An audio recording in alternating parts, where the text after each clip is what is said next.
the media, though, it's so true that they just are constantly misleading and distracting the public from what's going on. Outside of the human trafficking issues.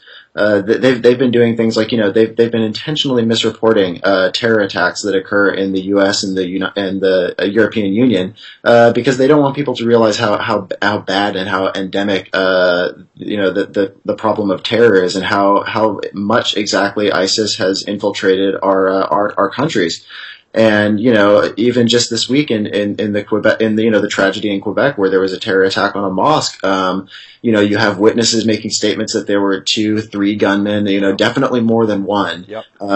2 suspects are arrested. One's Arabic, one's Quebecy, and the Arab is released. And now it seems like they're going to be pushing the narrative that it was a lone gunman. Yep. And the news companies were very ready with the bit of information that last year someone had left a pig head at the door of this mosque. And for example, the Daily Beast again incorrectly reporting facts was tricked by trolls on 4chan into reporting that the shooters were white, and they ran a report citing a parody account of Reuters on Twitter that was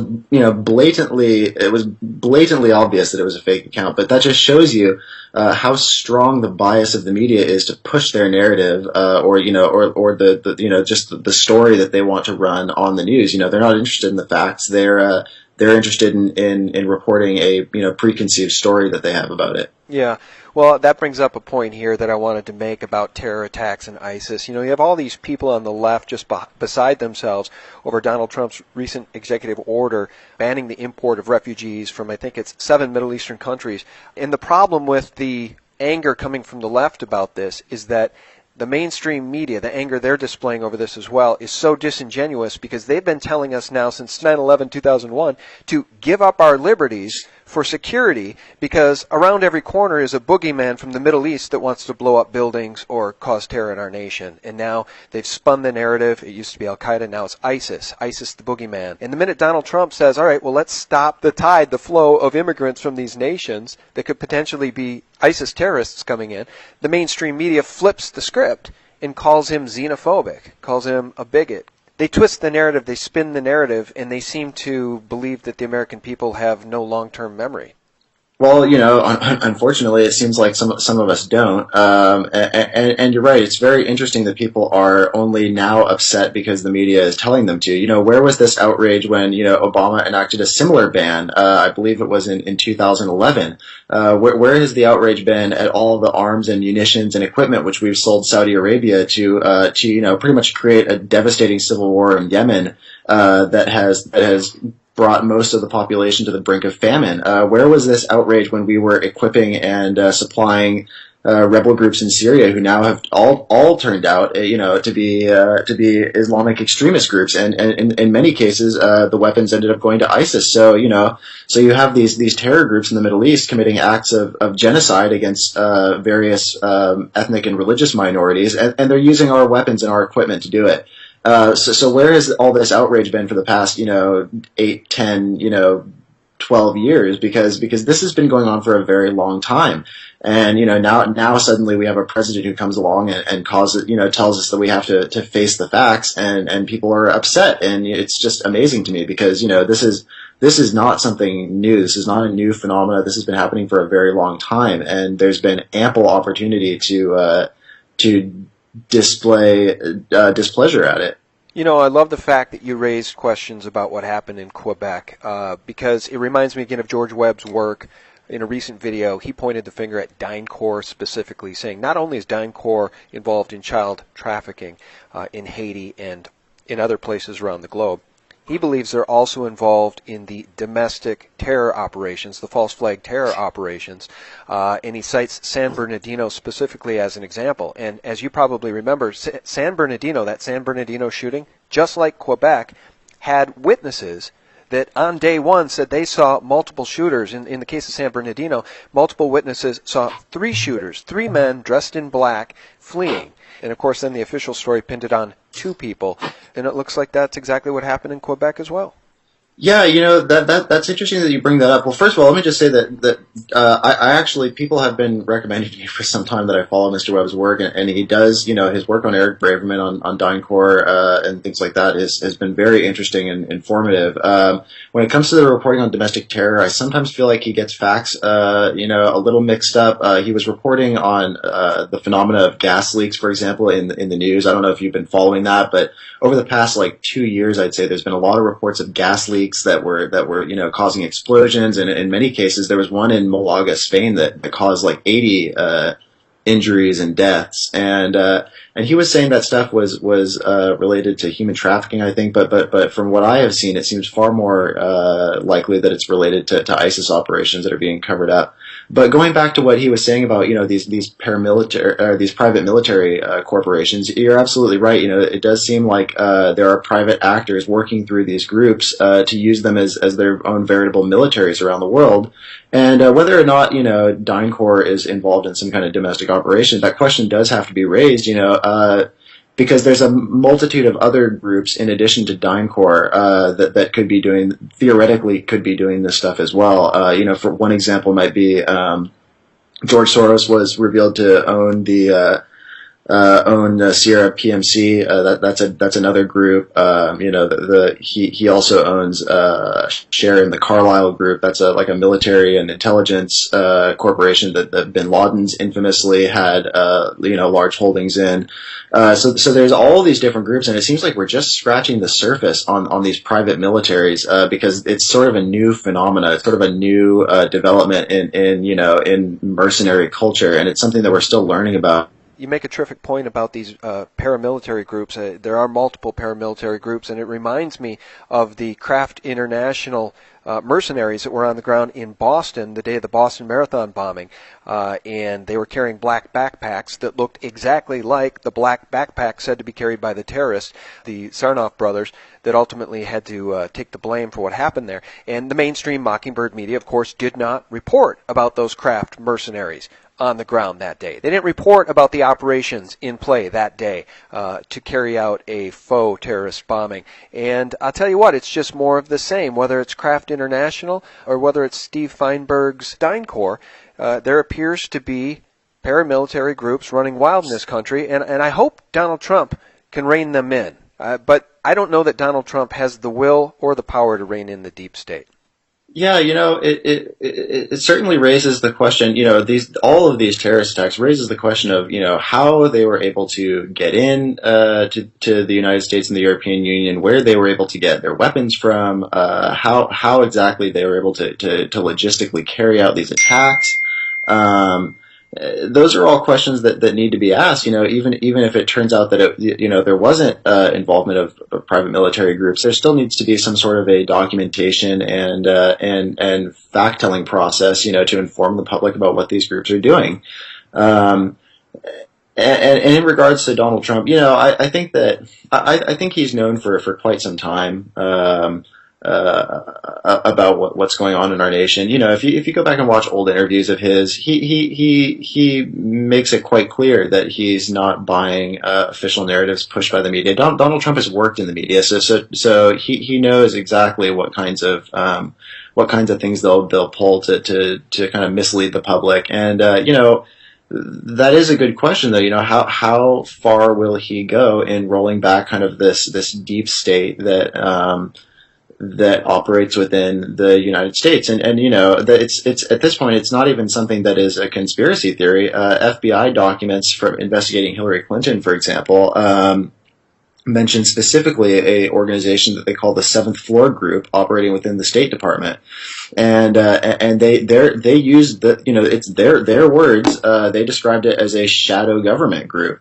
And if you go and look in WikiLeaks cables dating back to the 70s, you can see that Henry Kissinger was having to assure people even back then that the Seventh Floor Group, for example, wasn't going to be affecting decision making processes at state, and that it wasn't something that was going to change the organization fundamentally. So if we can see evidence of something like the Seventh Floor Group in the State Department, what other groups exist within other government bodies and agencies? So the question needs to be asked of how extensive this is, and if it's that extensive, how far is Donald Trump going to go to roll back the influence of these people? And that's honestly just not a question I can answer because just because of I don't know what things are like behind the curtain backstage, and also you have to realize that if you remove these people, that there's going to be a power vacuum, and you have to consider what might step in to take its place after these people are gone.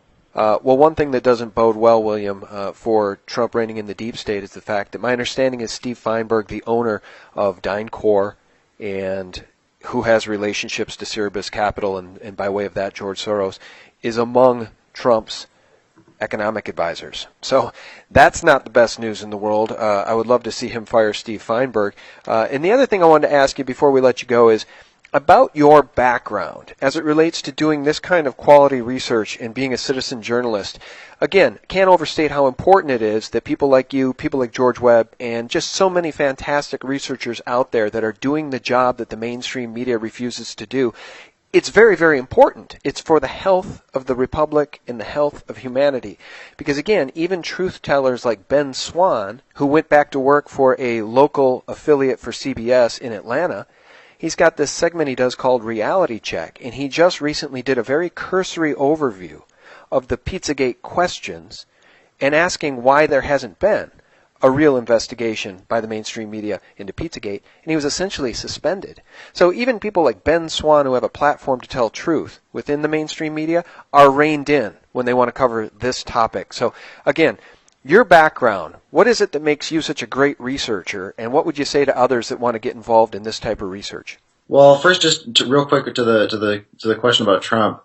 Trump picks people that know the inside, that have kind of operated within these various organizations that he's trying to roll back. So he wants their expertise, and you'll notice that I don't know about the DynCorp, but you'll notice, like, for example, with his picks for his military chiefs, he's got Mattis, Kelly, and Flynn. Flynn being kind of friendly towards Putin and Russia, Kelly being sort of neutral, and Mattis being kind of very much like a hawk, like not not very friendly to Putin. So Trump likes to get the full spectrum when it comes to advisors, and he also likes to pick people who understand the inside. That's also why you'll notice he's taken on several people from Goldman Sachs as well, just because he needs people who understand how the system is gamed, and how loopholes are taken advantage of, and he needs people who can explain to him exactly how to close those off. So far I think he's been doing well. We'll see how he does down the road. It's going to be an interesting first 100 days. In regards to myself, I'm a law school graduate. I just recently graduated from Pepperdine University School of Law. And so my legal training has kind of made me able to analyze information effectively and pick out the most pertinent facts, and then not only just take those facts, but summarize them in a way that's clear and easy to understand, and definitively proves what it is that I'm trying to talk about. And so I guess if I had any advice to people getting into doing research, not just on the human trafficking stuff, but in journalism in general, is just to try to remain factual. If you make a claim, make sure that you've got a source you're citing right underneath it. Especially when it comes to the human trafficking stuff, just because you have to be so careful of what you're saying. Especially when it's relating to powerful public figures, because. Well, while the FBI has been busy raiding the president's lawyer's office to find Stormy Daniels' documents, our next guest is spearheading the effort to find out why the Department of Justice opened the Russian collusion probe in the first place. Surprise, surprise, the DOJ won't give us straight answers. Joining me now exclusively, House Intel Committee Chairman Devin Nunes, a Republican from California. Congressman Nunes, thanks for being on tonight. It's great to be here. You've been trying to get documents for as long as I've been doing the show. It's my lot in life. Yeah, exactly. That's all you do is try to get documents. And people have been asking, why is it that you haven't yet held anyone in contempt of Congress? That's a big deal to do that. Eric Holder was held in contempt of Congress, as I recall, over the Fast and Furious documents. But what gives here? And what do you because we've still been in need? a situation where it's trickle-down documents. So we issued the subpoena in August. We walked through piece by piece. Every time we get a little bit more. As you know, we had to get out the major information, which was the information on the warrant against Carter Page, who was a Trump associate. So since that time, we've been investigating the State Department, and we especially have an interest in this electronic communication. EC. I've never heard of the EC, which is the document that establishes the justification, correct, for ultimately naming the special counsel. This whole thing ended up in the... Not the special counsel, open the counterintelligence investigation. Open the counterintel investigation initially that ultimately led to the special counsel. Yeah, so it's a two-page document. I sent Chairman Gowdy over there to see it originally. It was fully redacted, so they couldn't read anything. I called back several times, had conversations with Rod Rosenstein and with Director Wray, the FBI director. Mr. Gowdy and the investigators went over there again, and there was only a few more things that were unredacted, so most of it was still redacted. So now we're at this point again, we're at a boiling point where we need this, what is only a two-page document. It's only a two-page, it's less than 2 pages from what I understand. And, you know, if the record wasn't that every time they hide something from us, that then we find out it was really bad and they hid it from us for a long time. Like the Judge Contreras issue? Like the text, like the FISA, struck page, the warrants, the warrant that they got on Carter Page. So the trickle-down information, unredacted, and you're like, oh, no, that's why you redacted. Yeah, so now just the fact that they're not giving this to us tells me there's something wrong here. Well, Robert Costa from the Washington Post is speculating tonight on Twitter that you are on the verge of moving to hold Christopher Wray and Rod Rosenstein in contempt of Congress. And you have a deadline of tomorrow, apparently, to get this information. Is this a real possibility tonight? I can tell you this. We are going to get the document. We are going to get the 2 pages. So they can either cough them up now, or it will get really complicated starting tomorrow night, and we'll have to take all the steps necessary in order to get the documents. What are you thinking might be in this document? I mean, are you going to intent? Well, we have an early insurance policy if Trump was actually the nominee or the ultimate victor. Well, here's our challenge with this. So, if you believe what's in the New York Times and Washington Post, so sometimes they actually do get leaked information. So getting a lot lately. In that leaked information that came out in December 30th, I think, of this year, was the information on an Australian diplomat talking to Mr. Papadopoulos. That's what they say is in the EC, but we haven't been able to see the EC to confirm that. So somehow the New York Times has it. The American people have read it, but the U.S. Congress does not have that information, and we have the full right to that information. Are you disturbed by some of these leaks that seem to be emanating from the special counsel's office or from the U.S. Attorney's Office, Southern District of New York, about the intent of what that raid on the Cohen office was, what they were really looking for, what they're speculating? It seems like a lot of information came out yesterday, last 24 hours. Well, the bigger problem I have about the leaks, and I'll say this for the 100th time, the special counsel, I would have thought, would have got to the felony leaks of General Flynn's name being leaked to the press with very, very high-level information. And so it seems like the special counsel is good at leaking, but not so good at actually finding major felony leakers. What are the chances you're going to hold them in contempt of Congress right now? Well, I can just tell you that we're not going to just hold in contempt. We will have a plan to hold in contempt and to impeach. To impeach Christopher Wray? Absolutely. Rod Rosenstein? We're not messing around here. They're going to give these two. They're going to say you're just Trump's lackey here. You're doing Trump's bidding. That's what the Democrats, they've been demonizing you from the beginning.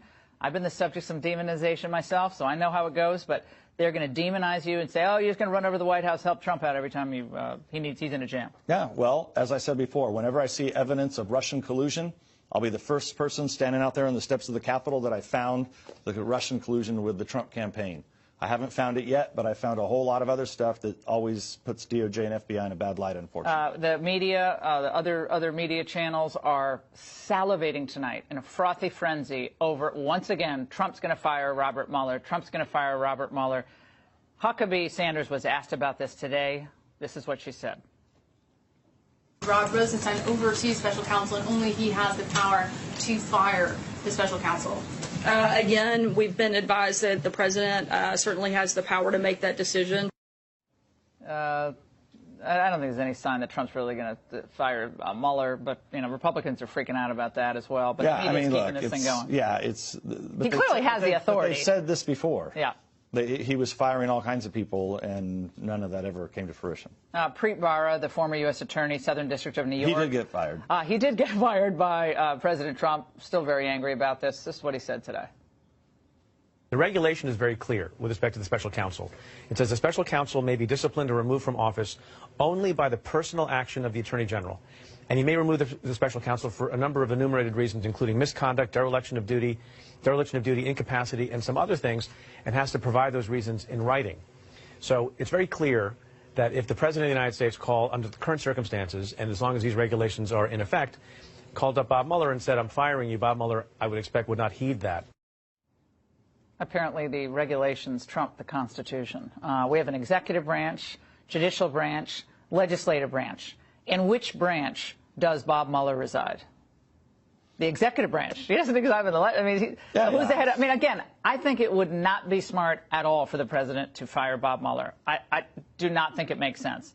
As tempting as it may be, I don't think it makes sense. But the idea that he doesn't have the constitutional authority to do that, whether it's politically smart, I mean, and Preet Bharara was U.S. Attorney. Do you have any reaction to that? Well, it shows you this is how far we've gone down over the last 8 or 9 years, where the courts have become activist courts, activist judges. The fact that DOJ and FBI think that they're above the law. So Congress, the legislative branch, we created these agencies, and they have a responsibility to give us documents when we ask for them. We have the appropriate clearances. That's why the House Intelligence Committee exists. So, at the end of the day, we're going to win on this. And it's just a matter of how tough they're going to make it for Congress to actually do our job under the Constitution, the priorities that we're given. To hold someone in contempt of Congress, I don't know the process.